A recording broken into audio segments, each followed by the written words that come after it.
Alright, so this little Oso's back today on this one.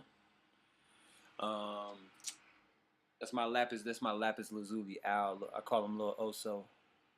He helps me stay focused and stay grounded and to communicate clearly and truthfully and without judgment. And I'm gonna need some of that today.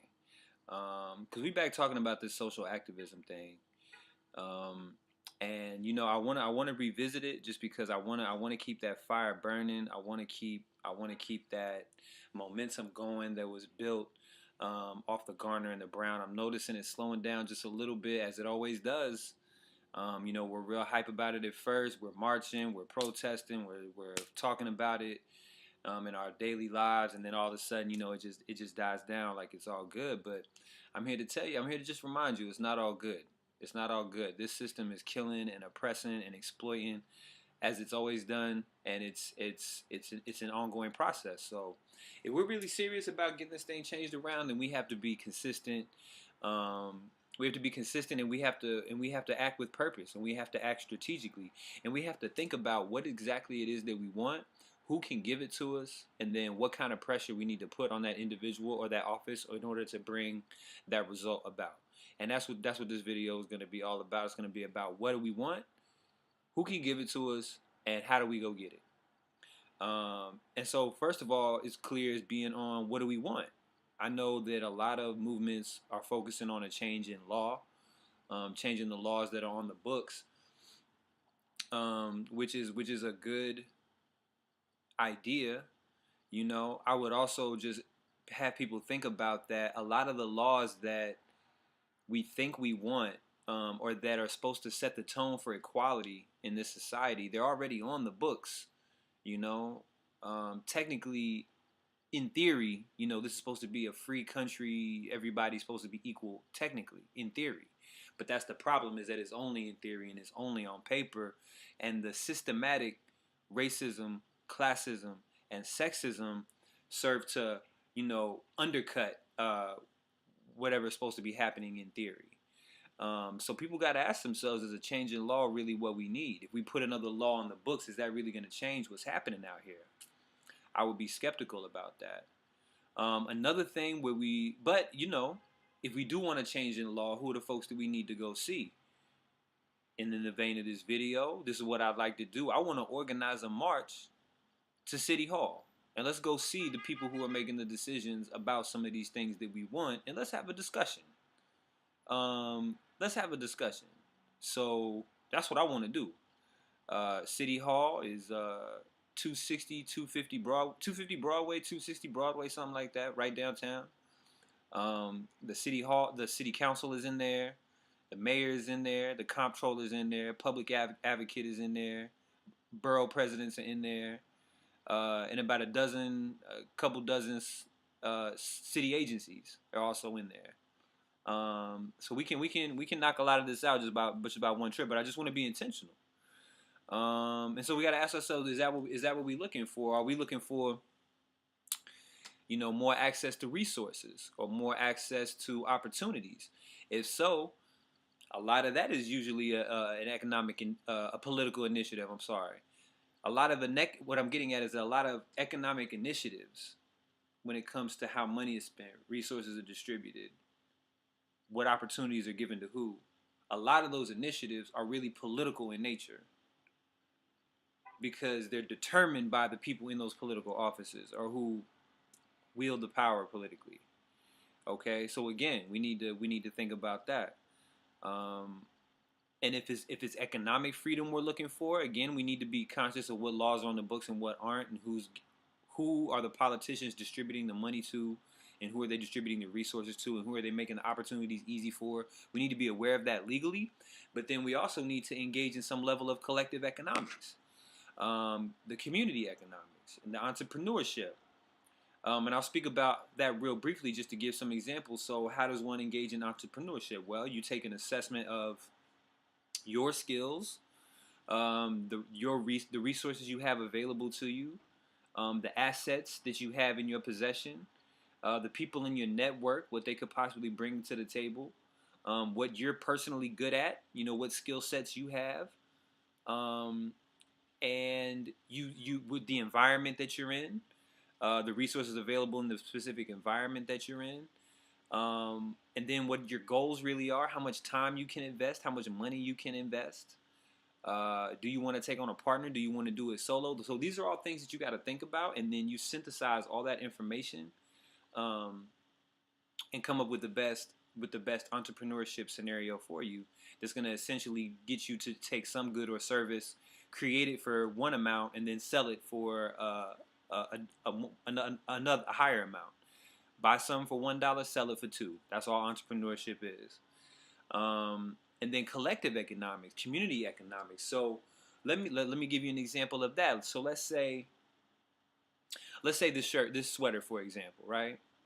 When you talk about collective economics, you're talking about controlling the process of manufacturing at every level, from manufacturing the raw material all the way to selling the finished product. Okay, so I'm gonna give you an example of that. Nah, you know what? I'm not gonna use the sweatshirt because we ain't talking about no fucking picking cotton over here. So this is what we're gonna talk about. We're gonna do we're gonna say electronics. Okay, because that's something else people can relate to. Okay, so say if no, you know we're gonna do something simpler than that. A piece of furniture. Okay, you have the people that chop the wood and create and take the wood, put it into basically like manufacture the trees, right? They take that, then they manufacture it into these different shapes and sizes that are used for different wood projects, that are used for buildings or furniture or supplies or just any good that you can think of.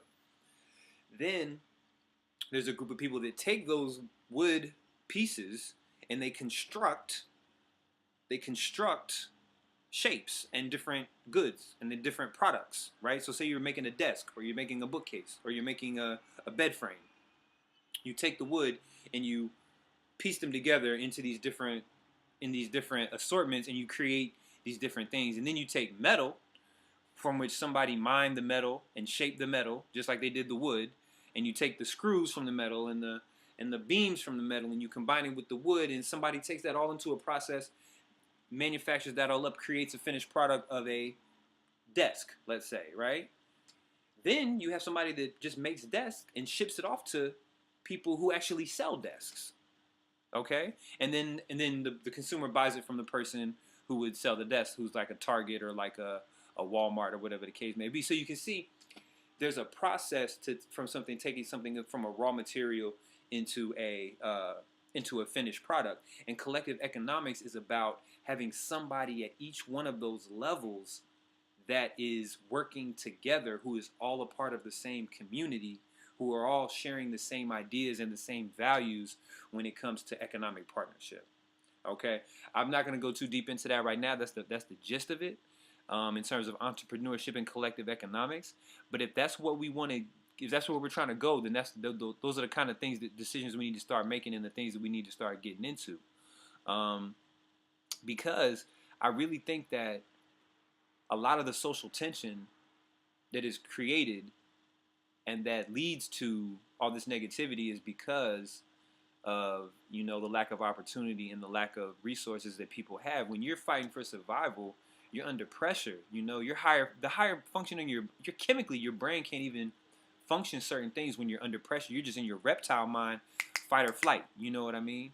And that's what people are doing. They're fighting, and they're not able to give the amount of time and energy into things that normally they would, because they're trying to fight to survive. So what I'm saying is, if you get into these principles of collective ownership, collective economics, community economics, you start providing the basic necessities for people and it's much more accessible. Then there's much less pressure on people to provide that for themselves, and then there's less social tension. Then you have less crime. Then you have less poverty. Then you have less unemployment by default when people start participating in these different activities. Okay.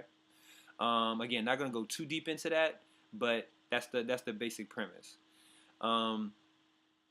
If we're trying to change, so earlier I was like, the laws are on the books, but it's the culture of America, or it's the culture of the United States, the classism, the sexism, the racism that leads to the injustice. If that's what we're attacking and that's what we're trying to change, then not only do we need political initiatives from the top and from the bottom, and community initiatives coming from the top down and from the bottom up, but we need some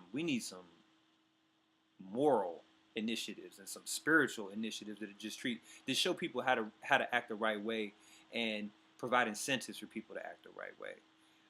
And that's a much larger conversation, and also that I'm not really going to get into in this video, because again, I'm just trying to offer up some suggestions, offer up some food for thought for the people who are really trying to make some changes out here. Okay, wrapping it up here. To accomplish anything, listen, we're just gonna need more consistency, y'all. Like, we marched for Trayvon, then we stopped. We marched for Carter and Brown. Now we're slowing down on that, and this seems to be the trend. Anything we want, it has to be a consistent. This is the long game. This is the marathon, not the sprint. We have to be consistent. We got to be on top of it. We got to be organized. We got to be strategic, and we got to be resilient, and we got to be persistent. And there's no other way around that. We also got to think about what our priorities are. You know what I mean? Like, we can come together every week for a football game or a basketball game, or we can come together every week and watch Scandal or the Real Housewives of Atlanta. You feel me? But we can't come together once a week and go see our city councilman and let them know what's really good, and let them know that we paying attention to what they doing and we don't like it, and this is what we want to see, and this is how we want our community supported. Like, we got to think about what our priorities are. Now, really sit with that one and think about that for a second. Again, because to achieve anything, to achieve any kind of political or economic initiatives, to achieve any kind of success in these arenas, we have to be strategic. We have to act with a purpose, and you just have to ask yourself. We all have to ask ourselves, what do you want, and what are you willing to do to get it? Okay, that's what it comes down to. It comes down to individual choice. How are you acting? How are you behaving? What decisions are you making in your own individual life? So that's really it, y'all. We got to be strategic. You don't fight fire with fire. You fight fire with water. Be strategic. All right?